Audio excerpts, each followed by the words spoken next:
যখন ফুপিকে ফোন দিলাম তখন ফুপি আমাকে বলল যে শুভকে দাও, ওর সাথে আমি একটু কথা বলি। তো শুভকে যখন দিলাম তখন সে বলল যে শুভর আবার নানু বাড়ি হচ্ছে ফুপিরা যে এলাকাতে থাকে ওইখান থেকে মানে বেশি দূর না, একটুখানি গেলে ওদের নানু বাড়ি, আর ওর খালারাও এখানে থাকে।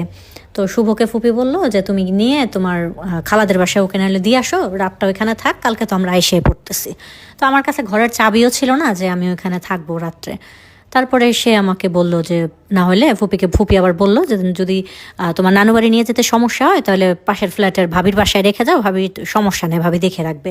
তখন হচ্ছে সে বলল যে আচ্ছা ঠিক আছে আমি দেখতেছি বলে সে ওই পাশের বাসার আন্টিকে বলল যে না আমি নিয়ে যাই, আমার খালাদের বাসায় ওকে রেখে আসবো। এটা বলে আমাকে সে তার সাথে করে নিয়ে চলে গেল। তখন আমি সিঁড়ি দিয়ে নামতে নামতে জিজ্ঞেস করতেছি যে কি বললো ফুপি। তখন সে বলতেছে যে তোমাকে বলছে যে পাশের ফ্ল্যাটের আন্টির বাসায় রেখে যেতে, আন্টির একটা ছেলে আছে না বড়। আমি বললাম হ্যাঁ। বলে এই জন্যই তোমার রেখে গেলাম না, ওইখানে ওই ছেলের সাথে তুমি তারপরে আড্ডা দিবা, কথা বলবা। আমি বলে আমি তো ওনাকে কোনোদিন ভালো মতো দেখিও নাই। তো যাই হোক সে নিয়ে গেল আমাকে। নিয়ে যাওয়ার পরে তো আমার তো যাওয়ার কথা তার খালাদের বাড়িতে, তার খালা তো বোন আছে আমার সমান, তো ওইখানে সে আমাকে রেখে আসবে এটা বলে আমাকে নিয়ে গেল। অথচ সে আমাকে নিয়ে গেল, যাওয়ার পরে দেখলাম যে একটা খালি ফ্ল্যাট, তার বাসাতে সে আমাকে নিয়ে গেছে, ওইখানে কেউ নাই, কোনো মানুষ নেই। তখন আমি জিজ্ঞেস করলাম আপনার খালারা বাসায় নেই? বলছে এটা আমার খালার বাড়ি না, এটা আমার বাসায়। আমি বললাম আপনার বাসায় কেন নিয়ে আসছেন, তাহলে একটু পরে দিয়ে আসবেন রেস্ট করে। বলতেছে না ওইখানে যেতে হবে না, তুই এখানেই থাক, সমস্যা নেই। এখন আমি তার বাসায় কেন থাকবো, আর সে একা থাকে, ছেলে মানুষ, রাত্রে যতই হোক। এখন আমি তো খুব ভয় পাইতেছি, আমি বলতেছি না আমি অনেক বারবার বলতেছি যে না আমি এখানে থাকবো না, আপনি আমাকে দিয়ে আসেন আপনার খালার বাসায় দিয়ে আসেন, না হলে ওই আন্টিদের বাসায় দিয়ে আসেন। তখন বলতেছে ওই আন্টির বাসায় আন্টির ছেলে আছে এই জন্য যাইতে চাইতেছিস। তো আমি ভয়ে চুপ হয়ে গেছে, কেমন একটা বাজে ব্যাপার, আন্টির ছেলের জন্য যাইতে চাইতেছি। তো বলতেছে আপনার খালার বাসায় দিয়ে আসেন, বলে ওনারা বাসায় নেই। এমনিতে আমাকে মিথ্যা কথা বলতেছে, বলে ওনারা কেউ বাসায় নেই, ওনারা সবাই সিলেট, আমি জানি। তারপরে হচ্ছে গিয়ে আমি আর কি বলবো, এখন আমার তো আর যাওয়ার কোনো জায়গা নেই, আমার তো বাধ্যতামূলক থাকতেই হবে। তো থাকলাম ওইখানে। তারপরে সে রাত্রে বাইরে গেল, বাইরে থেকে খাবার টাবার নিয়ে আসলো, খাইলাম। খাওয়া দাওয়া শেষ করার পরে এখন আমি কি করব, এখানে বসে বসে আমার কাছে ফোনও নাই যে আমি ফোন দেখবো, তার বাসায় কোনো টিভিও নাই, একটা কম্পিউটার আছে ওইটা অন্য রুমে, ওই রুমে আমি এখনও যাইনি, আমি এখানেই চুপচাপ বসে আছি। তারপর বেশ কিছুক্ষণ পরে রাত্রের 9টা সাড়ে 9টার দিকে সে আমাকে একটা গল্পের বই এনে দিল যে বসে না থেকে বই পড়, ভালো লাগবে, সময় কেটে যাবে। তারপর খাওয়া দাওয়া করলাম, খাওয়া দাওয়া করার পরে ঘুমাইতে গেছি। তো যে রুমটাতে সে থাকে, তার বেডরুম যেটা, ওই রুমে সে আমাকে ঘুমাইতে দিয়ে গেল। আর পাশের যে রুমটা সেটার মধ্যে সে হয়তো কাজ টাজ করে কম্পিউটারে, ওই রুমটাতে সে ওইখানে থাকবে, ওইখানে নিচে একটা বেড আছে, ওখানে চলে গেল। তো আমার তো খুব ভয় লাগতেছিল। আমি করছি কি যে ভেতর থেকে দরজা একদম নক করে তারপরে ঘুমাইছি, সিটকিন এটা লাগাই নাই, কিন্তু যে দরজার লকটা করে দিছি, তার নিশ্চিন্ত, এখন তো সে আর এই রুমে আসতে পারবে না আমি দরজা না খুললে। তারপরে নিশ্চিন্তভাবে তো ঘুমায় গেছি। বাইকে অনেকটা পথ জার্নি করে আসছি। তখন রাত্রে প্রায় মধ্যরাত্র হবে, 3টা সাড়ে 3টা নাগাদ হয় না, আমরা যখন শুয়ে থাকি তখন আমাদের মুখের উপরে কেউ একজন আছে বা আমার পাশাপাশি কোনো একজন মানুষ আছে, যতই ঘুমে থাকি ওই জিনিসটা না, আমি ঘুমের মধ্যে আমার মনে হচ্ছে যে কেউ একজন আমার সামনে আছে বা আমার মুখের দিকে সে হয়তো তাকায় আছে বা আমাকে দেখতেছে। ঘুমটা আমার হালকা হয়ে গেছে এরকম মনে হচ্ছে, বাট আমি না ভয়ে তাকাচ্ছি না। তো খুব সাহস করে একটু যখন তাকাইলাম তখন দেখলাম সে রুম থেকে বের হয়ে গেল। আমার এত পরিমাণে ভয় লাগছে, এই লোক রুমের মধ্যে কিভাবে ঢুকলো, আমি তো রুম লক করে ঘুমাইছি। তখন ওনার কাছে যে চাবি ছিল সে চাবি দিয়ে খুলে এখানে আসছে এবং সে আমাকে দেখে চলে গেছে। তারপরে তো আমার তো সারা রাত আর ভয়ে ঘুম নাই, এই লোক কেন আসছিল, আর তো যত দুনিয়ার আজে বাজে চিন্তা আছে সব করতেছে ওনাকে নিয়ে, কত বড় বেয়াদব, একটা মেয়ের মুমে এরকমভাবে চলে আসছে। যাই হোক এভাবে তো রাতটা কোনো রকমে কাটলো। তারপরে সকাল দিকে আমি আবার একটু ঘুমাই গেছি, উঠতে উঠতে 9টা বেজে গেছে। সে বাইরে থেকে নাস্তা এনে দিল, খাইলাম। খেয়ে আমি বলতেছি যে আমি আর থাকবো না, আমি ওই আন্টিদের বাসায় গিয়ে বসি, তারপরে তো ফুপি তো চলে আসবে বিকেলে। সে আর আমাকে যেতে দিল না, বললো চল তোরে ঘুরাই নিয়ে আসি। কিন্তু আমার তো রাতটা সে কেন রুমে আসছিল সেই টেনশনে আমার মাথা নষ্ট, এখন তাকে দেখলে আমার খুব ভয় লাগতেছে। যাই হোক, তো তারপরে কি করবো, আর বসে থেকে গেলাম বাইরে, টুকটাক একটু ঘুরলাম ঢাকা ভার্সিটির এরিয়াতে, ওইদিকে ঘুরে ফিরে মোটামুটি টুকটাক কিছু কেনাকাটা করলাম। এটা করতে করতে প্রায় 4টা বেজে গেছে। তখন হচ্ছে সে ফুপিকে ফোন দিল, পরে ফুপি বলল যে হ্যাঁ আমরা আইসা পড়ছি, তুই ওকে দিয়ে যা। তারপরে সে আমাকে বাসায় নিয়ে দিয়ে আসলো। তো এই পর্যন্ত সব কিছু মানে ঠিকঠাক ছিল। এখন বাসায় আসার পরে আমার মানে তার প্রতি আমার একটা খুব কেমন যেন একটা আজে বাজে মানে ধারণা আসতেছে বা নোংরা কিছু লাগতেছে যে এই লোকটা কেন তাহলে আমার রুমে কেন আসছিল। এই চিন্তা করে করে মানে আমি ঘুমাইতে পারতেছি না। তাকে আর আমি ফোন দেই না, তাকে আমি আমার ভার্সিটির সামনে আসতেও বলি না। তারপরে আমি আমার মতো মানে চলতেছি। তখন দেখলাম যে প্রায় 1 মাসের মতো হয়ে গেছে সে না আর আসে না। আগে যেমন সে প্রায় মানে প্রতিদিন আসতে পারতো না, সপ্তাহে 2-3 দিন আসতো, এখন সে আর আসে না। তো আসে না সেটাও আবার আমি মানে মিস করতেছি। তো প্রায় 1 মাস পরে একদিন তাকে আমি ফোন দিলাম যে আপনি তো এখন আর দেখা যায় না, আপনাকে এদিকে খুব ব্যস্ত হয়ে গেছেন। তো বলতেছে যে হ্যাঁ আমি একটু ব্যস্ত আছি, সময় হলে আসবো। তো বড় আপুর ফোন দিয়ে যেহেতু ফোন দেই সবসময় তাকে, তারপরে আর ফোন দিই নাই যে ঠিক আছে সে যেহেতু ব্যস্ত তো তার সময় নাই, তাকে তো আর জোর করে লাভ নেই আমার কাছে আসার জন্য। বাট সে যখন আমাকে এটা ওইটা কিনে দিত, আবার আমার রিক্সা ভাড়াটা বেঁচে যেত, ওই টাকাটা দিয়ে আমরা এটা ওইটা খাইতাম। তো এখন আর ওই জিনিসগুলো হইতেছে না, ওই জিনিসগুলো একটু একটু মিস করছি। বাট তাকে যে মানে দেখার জন্য ব্যাকুল হয়ে আছি এইরকম এখন অবধি আমার সাথে হয় নাই। আচ্ছা, তো এভাবে চলতে চলতে প্রায় 4 মাস হয়ে গেছে, তার আর আমি কোনো দেখা পাই না। তো 4 মাস পরে আমার চাচা একদিন ফোন দিয়েছে, ছোটো চাচা ফোন দিয়ে বলতে আমার সাথে মানে অনেকক্ষণ আমি তার সাথে কথা বললাম। অনেকক্ষণ কথা বলার পরে সে আমাকে জিজ্ঞেস করতেছে তোর সাথে কি শুভর কিছু হয়েছে। আমি বললাম না, আমি তো তাকে কিছু বলি নাই, কিছু তো হয় নাই। তো বললো যে এমনিতেই অনেক দিন হয়েছে তোর কথা কিছু জিজ্ঞেস করে না, কিছু বলে না। তো আমি বললাম কি জানি, আমি তো বলতে পারি না। আমাকে জিজ্ঞেস করলো সে আমি কি তার সাথে কোনো খারাপ ব্যবহার করছে কিনা, এটা আর কি আমার চাচা জানতে চাইলো। তো আমি বললাম না, তো সে তো আমাকেও আগে মাঝে মাঝে ভার্সিটির সামনে নিতে আসতো, এখন আর আসে না, আমিও তাকে ফোন দিই না। তো আমার চাচা আবার বললো তুই একটা ফোন দিস, ফোন দিয়া খবর নিস। তো আমি আবার ভাবলাম যে আচ্ছা ঠিক আছে দেখি ফোন দিয়া। তারপরে আবার ফোন দিলাম। ফোন দেওয়ার পরে তখন সে বলতেছে যে কেন ফোন দিছে আমাকে জিজ্ঞেস করতেছে, মানে খুব মুড নিয়ে। আমি বললাম এমনি ফোন দিছি আপনার খোঁজ খবর নিতে, আপনাকে তো এখন দেখি না, আপনি আসেন না, এটা সেটা। বললো আচ্ছা আসবো না সময় পেলে। তো আমার মানে জিনিসটা খুব ইগোতে লাগলো, কি ঠেকা ওই লোকের আমি সেদে সেদে ফোন দিব, আসলে আসবে না আসলে নাই। তো এরকম করতে করতে প্রায় 7 মাস পরে তখন আমি প্রায় 2nd সেমিস্টারে উঠে গেছি অনার্সের। তখন গিয়ে আমার বাবা আসবে, বাবা আসার জন্য তখন আমি বলতেছি যে ফুপি বলতেছে যে আমি যাব।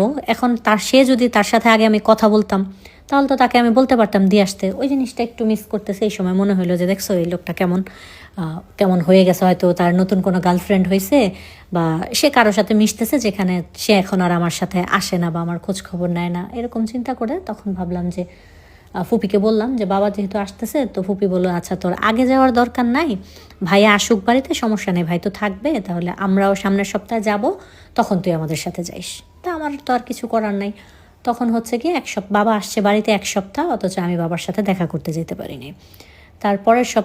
তারপরে ফুপি ছুটি নিল। ছুটি নেওয়ার পরে আমরা সবাই সিলেট চলে গেলাম বাবার সাথে দেখা করার জন্য। বা আমার বাবা প্রায় আমি যখন ক্লাস 8-এ পড়ি তখন একবার আসছিল, এত দিন পর আবার আসছে। তো আমার বাবার সাথে খুব ভালো সম্পর্ক। তো গেলাম ওইখানে। প্রথমে তো যাওয়ার পরে কান্নাকাটি অনেক কিছু হইল। তারপরে মানে শুরু হয়ে গেল আমার বিয়ে কার সাথে হয়েছে এটা নিয়ে মানে তাদের সমালোচনা, সবাই মিলে এই টেনশনে মরে যাচ্ছে। আর ছোটো চাচাকে সবাই গালাগালি করতেছে যে ও কী করছে এরকম।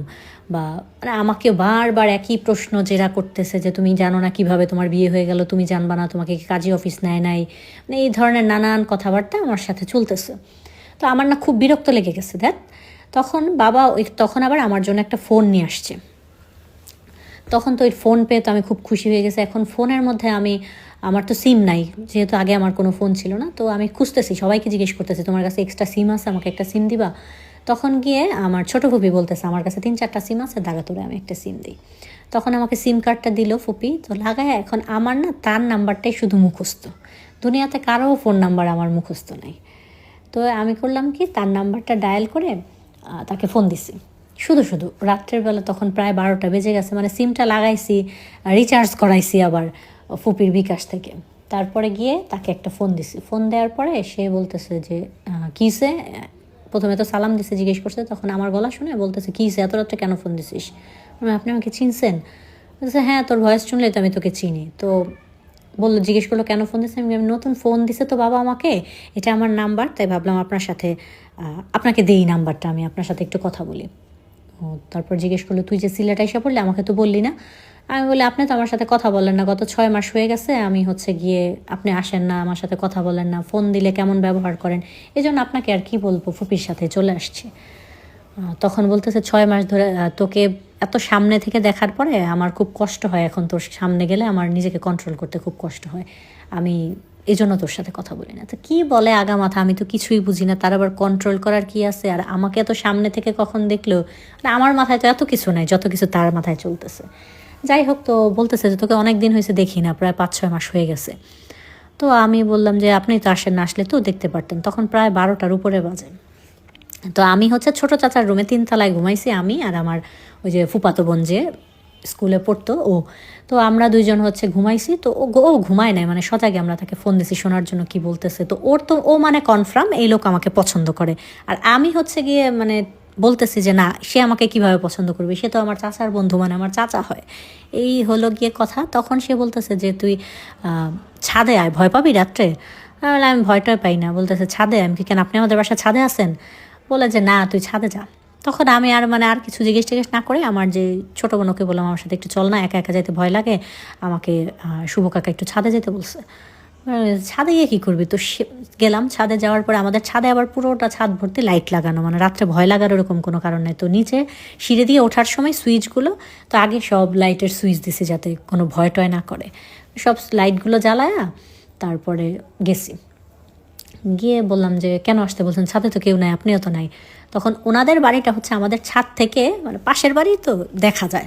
তো সে বলতেছে যে ওই ওনাদের বাড়ির যে কর্নারটা ওখানে যাইতে বলতেছে, যে ওই পাশটা। গিয়ে দেখতেছি সে নিচে দাঁড়ায় আছে, সে আমাকে হাত নাড়াইতেছে। তখন আপনি এখানে কি করেন? বলে তুই সিলেট চলে আসছিস আর আমি ঢাকা থাকবো, এটা কি হয়? ভাবছিলাম তোকে নিয়ে আসবো, তুই যদি ফোন দিয়া বলতি তোর বাবা আসছে, এটা তো আমি শুনছি, কিন্তু তুই তো বলিস নাই।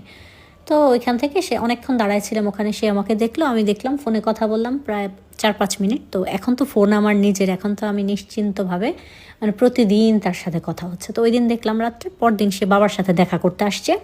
আসার পরে সে বাবার সাথে কথা বললো। তো দূর থেকে একটু দেখলাম সে বাবার সাথে কথা বলতেছে। তো বাবা জিজ্ঞেস করলো সে কেন বাহিরে গেল না, তারও তো যাওয়ার কথা ছিল। সে বলতেছে যে না, সবাই তো বাহিরেই থাকে, আমি দেখি একটু ব্যবসা বাণিজ্য করতে পারি কিনা, মোটামুটি চেষ্টা করতেছে। ভাই হয়ে, মানে আমার বাবাকে তো সে ভাই বলে, ভাই হয়ে যাচ্ছে, ভালো একটা লাইন টাইন হচ্ছে, ব্যবসাটা মনে হয় দাঁড়াবে, এরকম মানে এই ধরনের কথাবার্তা বলতেছে। তো আমি দূর থেকে তাকে একটু দেখলাম। তারপরে সে 2 দিনই ছিল, 3 দিনের দিন সে ঢাকা চলে আসছে। বাট আমি তো বাবা আসছে এতদিন পরে, আমি প্রায় 1 মাস ছিলাম। তো 1 মাস থাকার পরে প্রতিদিনই তার সাথে ফোনে কথা হইতো। এখন যেহেতু ফোনটা আমার, সে ফোন না দিলে আমি দিয়ে দিতাম, তারপরে কথা বলতাম, ভালোই লাগতো। তো ওইখানে ছিলাম যতদিন, মানে যতক্ষণ বাবার সামনে থাকতো বা এভাবে ভালোই চলতেছিল। বাট আমার মার বিহেভিয়ার তো খুবই, মানে নিতে পারতেছিলাম না। সে কথায় কথায় আমাকে যে খুব গালাগালি করে, এই জিনিসটা আমি মানে খুব কষ্ট হচ্ছিল। আর ফুপিদের বাসায় হচ্ছে একটা মানে ফ্রি একটা জীবনযাপন ছিল না। ফুপি সারাদিন অফিসে থাকে, আসে, নিজের মতো খেয়ে দিয়ে শুয়ে থাকে, মানে কারো তেমন কোনো খোঁজ খবর নেওয়া বা কারো লাইফে ততটা ইন্টারফেয়ার করা এরকম নাই। ওখানে সে যে যার মতো স্বাধীন। তো এইখানে এসে মানে খেতে হবে, এখানে বসে এইটা দাদু এটা বলে, সে এটা বলে, এই ধরনের এগুলার আমার ভাল লাগতেছিল না। তো তারপরে আমি বললাম 1 মাস থাকলাম। 1 মাস থাকার পরে বাবারে বললাম যে ঠিক আছে আমি চলে যাই, তুমি তো 3-4 মাস থাকবা, তুমি যাওয়ার আগে আমি এসে আবার 15 দিন থাকবো, এতদিন ভার্সিটি বন্ধ দেওয়া যাবে না। আর ভার্সিটিতে হচ্ছে কি আমার তেমন কোনো বন্ধু বান্ধব নাই, খুব যে মানে ক্লোজ যে হয়ে গেছি কারোর সাথে সব হেল্প করবে পড়াটরা দিয়ে, এরকম কেউ নাই আমার। তো এই কথা বলে বাবাকে তারপরে চলে আসলাম। বাবাই আমাকে দিয়ে গেল ফুপিদের বাসায় আইসা। তারপরে বাবা আবার চলে গেল। এরপরে আমি তো ভার্সিটিতে যাচ্ছি। এখন আমার ভার্সিটিতে একটা প্রবলেম হচ্ছে, যেটা হচ্ছে আমার মানে 2 ব্যাচ উপরের একটা সিনিয়র ভাই, সে একটু নেতা টেতা টাইপের, রাজনীতি করে। সে হচ্ছে গিয়ে আমাকে মানে গত 1-1.5 বছর ধরেই সে আমাকে প্রপোজ করছে, বা আমার জন্য ক্যান্টিনে খাবার পাঠায়, এটা ওইটা গিফট পাঠায়, ফুল পাঠায়। আমি না কখনো রাখি না বা মানে অ্যাকসেপ্ট করি না। তো সে জানে যে আমি সিলেটের। তো 1 মাস পরে ওই দিন ভার্সিটিতে গেছি, পরে সে আমাকে জিজ্ঞেস করতেছে যে কই গেছিলে এতদিন। আমি বললাম যে বাবা আসছে তো এই জন্য গেছিলাম ওইখানে। তো ওই দিন সে মানে আমাকে খুব বাজেভাবে, মানে নানান ধরনের আজে বাজে কথা বলে বাজেভাবে ব্যবহার করছে, যে প্রেম করি না কেন, এত অহংকার কিসের, হ্যান ত্যান। আমাকে তুলে নিয়ে যাবে। তো আমার মনটা খুব খারাপ ছিল, আমি খুব কান্নাকাটি করলাম।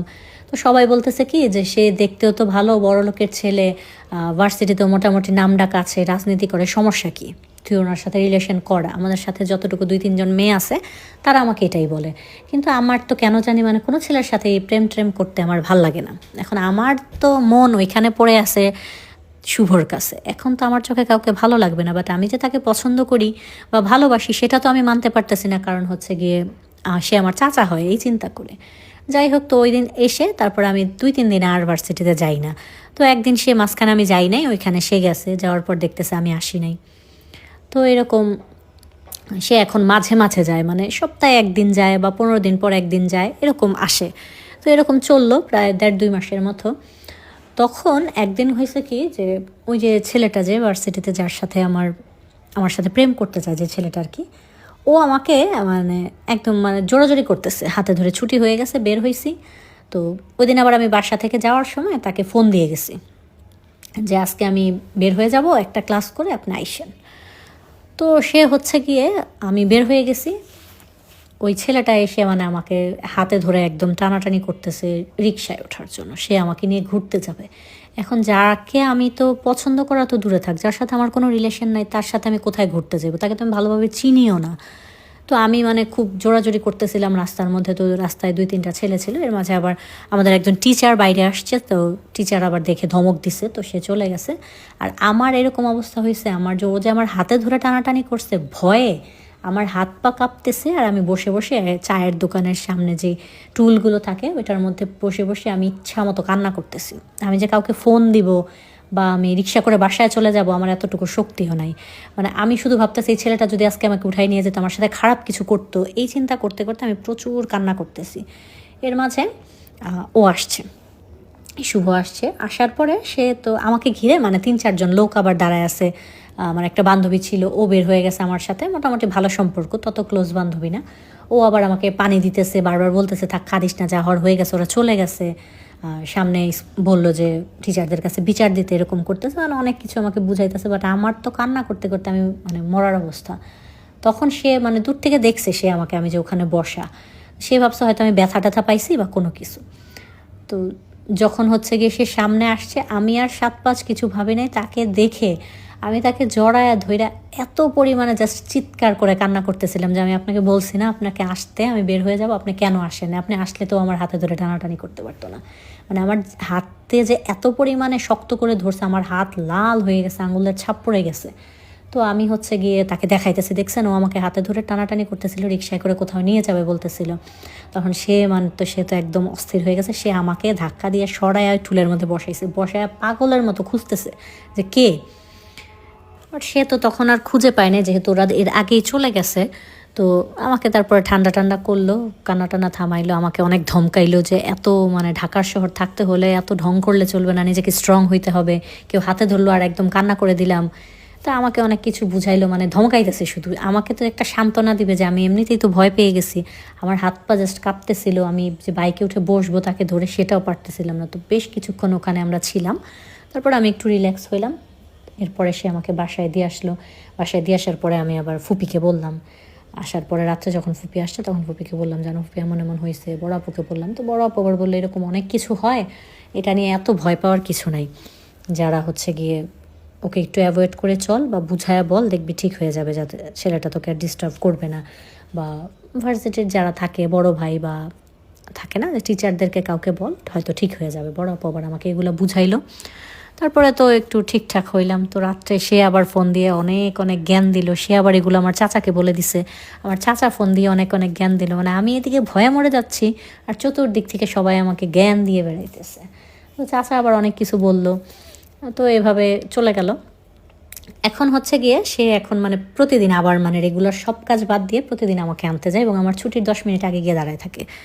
তো এখন না আমার আবার মানে নিশ্চিন্ত হয়ে গেছে, যেহেতু বের হয়ে দেখি সে আছে, আমাকে কেউ আর কিছু বলতে পারবে না। ওই ছেলেও আমাকে মানে টুকটাক কথাবার্তা বলে, পরে আবার বিচার দিছি, ওইখান থেকে মোটামুটি মানে সমাধান হয়ে গেছে। ওই ছেলে তত ডিস্টার্ব করে না, বাট এখনও এটা ওইটা বলে যখন দেখে তখন। তারপরে এভাবে চলতেছিল, বেশ কিছুদিন এভাবে গেল। তো বাবা আবার চলে যাওয়ার সময় হয়ে যাইতেছে, তখন মানে বাবা চলে যাবে, আমিও বাড়িতে যাব, এর 4-5 দিন আগের ঘটনা। আমি হচ্ছে গিয়ে একদিন তাকে ফোন দিলাম, সকাল সকাল ফোন দিছি যে আমি আজকে চলে আসবো, আপনি আইসেন, মানে একটা ক্লাস করে বের হয়ে যাব, আপনি আইসেন, এটা বলার জন্য। তো তাকে যখন আমি ফোন দিছি তখন দেখতেছি সে মানে 4-5 বার রিং হয়েছে, রিসিভ করতেছে না। তো রিসিভ করতেছে না, এটা তো একটা টেনশনের ব্যাপার, কারণ প্রতিদিন সে আমার ফোন একটা রিং হওয়ার সাথে সাথে রিসিভ করে ফেলে, হয়তো বা যদি নাও রিসিভ করতে পারে সাথে সাথে আবার ব্যাক করে। তো আমি ফোন দিয়ে যাচ্ছি, সে রিসিভ করতেছে না, আর আমি মানে দিতেই আসি যে হয়তো ব্যস্ত আছে একটু পরে দেয়, এরকম না। 7-8টা রিং হওয়ার পরে সে ফোনটা রিসিভ করছে, অথচ মানে রিসিভ করার পরে ওই পাশ থেকে দেখতেছি সে কথা বলতে পারতেছে না, মানে খুব যে অসুস্থ এটা বোঝা যাচ্ছে, তার প্রচুর জ্বর। এখন আমাকে বলতেছে যে আজকে মনে হয় আমি আসতে পারবো না, তুই বেশি প্রয়োজন না হলে আজকে বাসা থেকে বেরই হইস না, যাওয়ার দরকার নেই, এরকম বলতেছে। আমি বলতেছি আমি তো বাসা থেকে বের হয়ে গেছি, মিথ্যা কথা, আমি তখনও বাসাই। তো সে বলতেছে যে আচ্ছা তাইলে সাবধানে যাইস, দেখি আমি চেষ্টা করে পারলে তোকে ফোন দেবো না, এরকম আমাকে বলতেছে। তো রেখে দিলাম, ফোন রেখে দেওয়ার পরে আমি খুব টেনশন করতেছি, আল্লাহ বেচারার কী হয়ে গেল, কথা বলতে পারতেছে না। তো আমি তার বাসা যেহেতু চিনি, খুব সাহস করে একা একা তার বাসায় চলে গেলাম যে দেখি গিয়ে কী অবস্থা। বাসায় গেলাম, যাওয়ার পরে তো কর্নিং বেল দিতেই আসি, গেট তো খুলে না। তো মনে হয় 10টা কর্নিং বেল দিছি, তারপরে এসে গেট খুলেছে। তো আমাকে দেখে, তুই এখানে কী করস? আমি বললাম, আপনার অসুস্থ, কথা বলতে পারতেছেন না, এই জন্য আপনাকে দেখতে আসছি। তুই কি আর আমাকে দেখতে আসবি, তোরা আমি ডাকছি?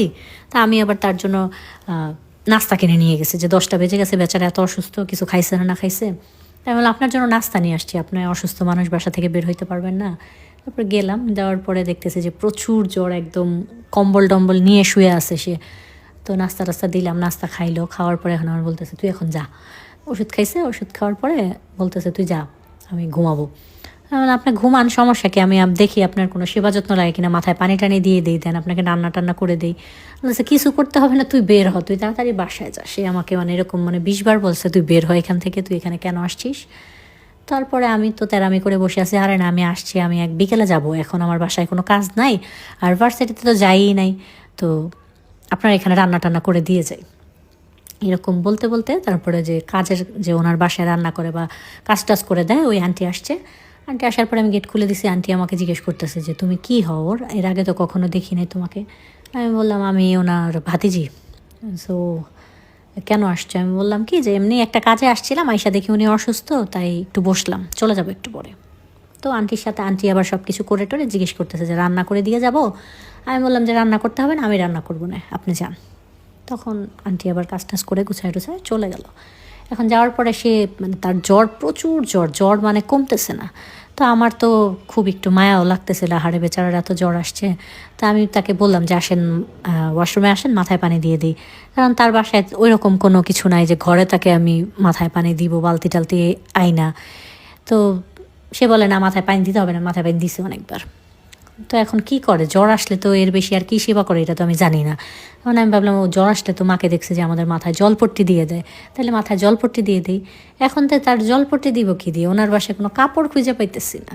তারপর খুব খুঁজতে তার একটা রুমাল খুঁজে পাইলাম, খুঁজে পেয়ে তারপরে তাকে মাথার মধ্যে জলপট্টি দিতেছি। এটাতেও সে খুব বিরক্ত, সে বলতেছে আমার সামনে তুই আসিস না, তো তুই ওই রুমে গিয়ে বসে থাক, তোর রান্না করতে ইচ্ছে করলে রান্না করে চলে যা, বারবার মানে এগুলো বলতেছে।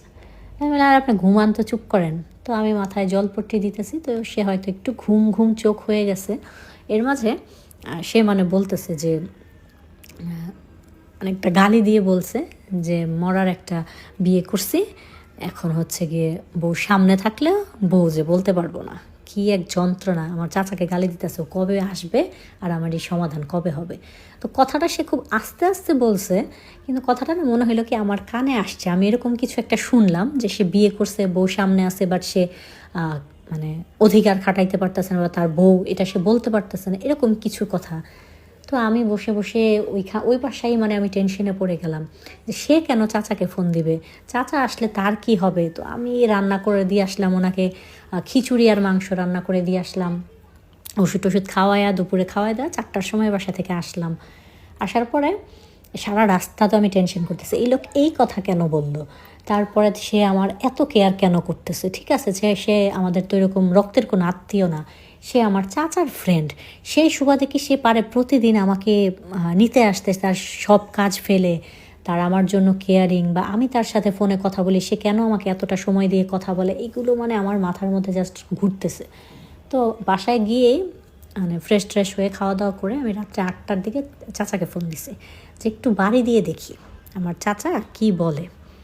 তো ফোন দিতেছে ওই লোক হয়তো কাজে থেকে আসে নাই, সে আর ফোনটা রিসিভ করে না। তো রাত্রের 11টার সময় চাচা আমাকে ফোন দিছে। ফোন দেওয়ার পরে আমি বলতেছি যে আপনি তো আমাকে এই কথাটা বললেই পারতেন যে আপনি আমাকে শুভর সাথে বিয়ে দিয়ে দিছেন। এমনিতেই মানে আমি জাস্ট বাড়ি দিতেছিলাম যে দেখি চাচা কি বলে। তো সে বলতেছে যে তোকে এটা কে বলছে? আমি তো শুভই বলছে।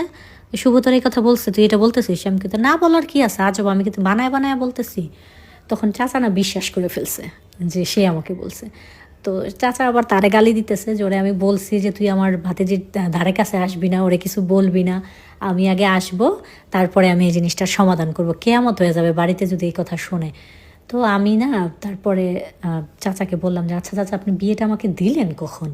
আমি তো কোনো কাজী অফিস যাইনি আপনার সাথে।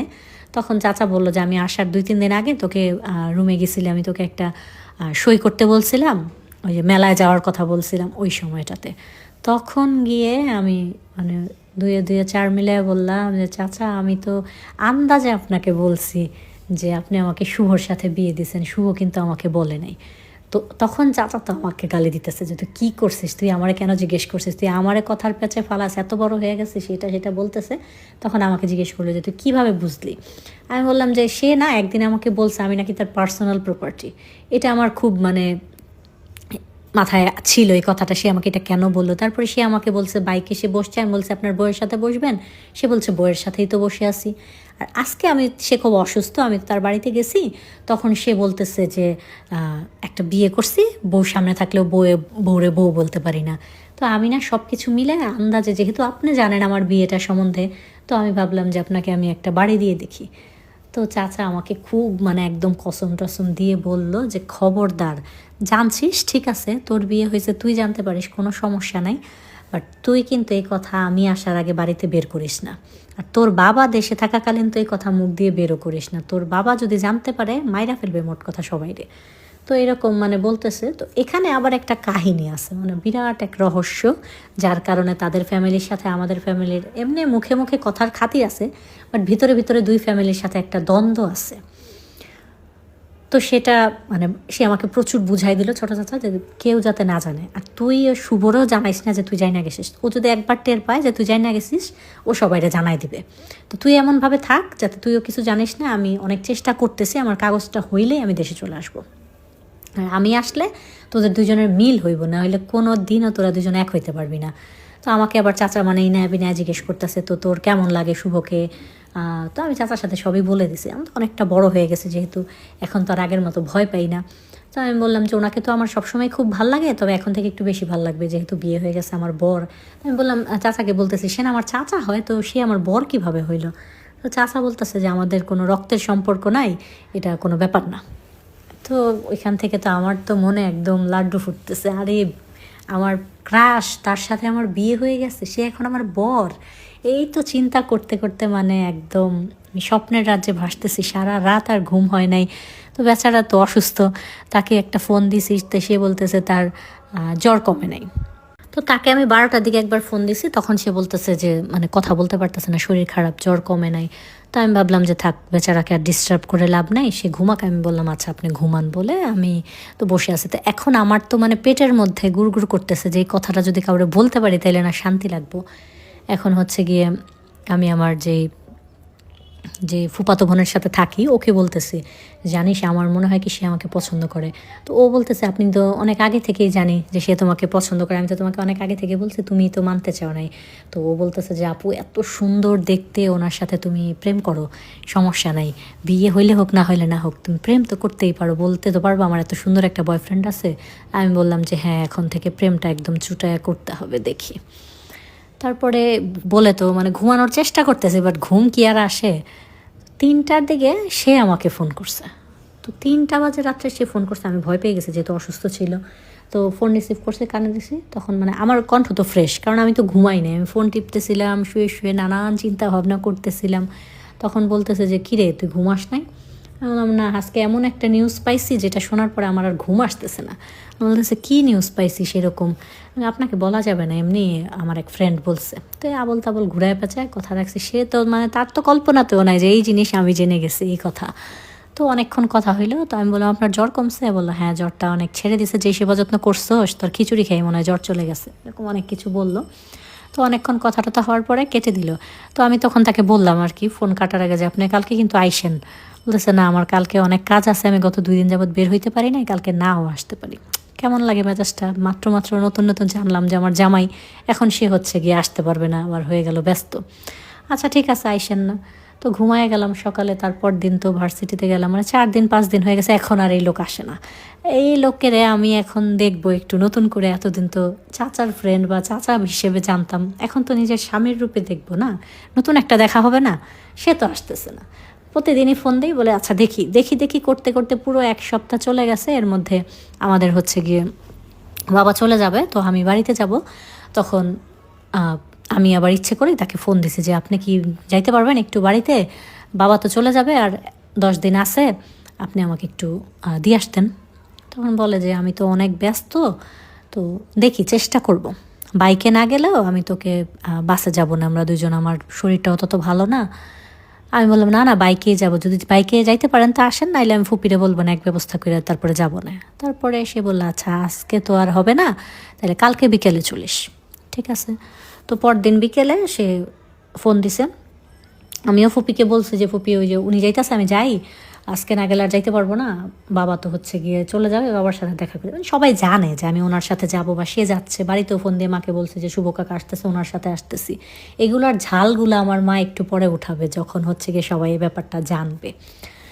তারপরে ওনার সাথে তো চলে গেলাম। আজকে না আমাকে আর মানে ওনার বলতে হয় নাই যে ধরে বস বা মানে কাছাকাছি। আমি আজকে সুন্দর করে বসছি একদম পাক্কা গিন্নির মতো, ওনার মানে বউয়ের অধিকারটা নিয়ে খুব সুন্দর করে জড়ায় টড়ায় ধরে বসছি।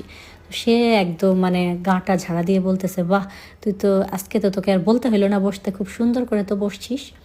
তো আমি আর কিছু বলি না, আমিও হাসতেছি, সেও আমি দেখলাম মুচকি মুচকি হাসতেছে, তার হয়তো ভাল লাগছে জিনিসটা। তারপরে তো তার সাথে বাড়িতে চলে গেলাম।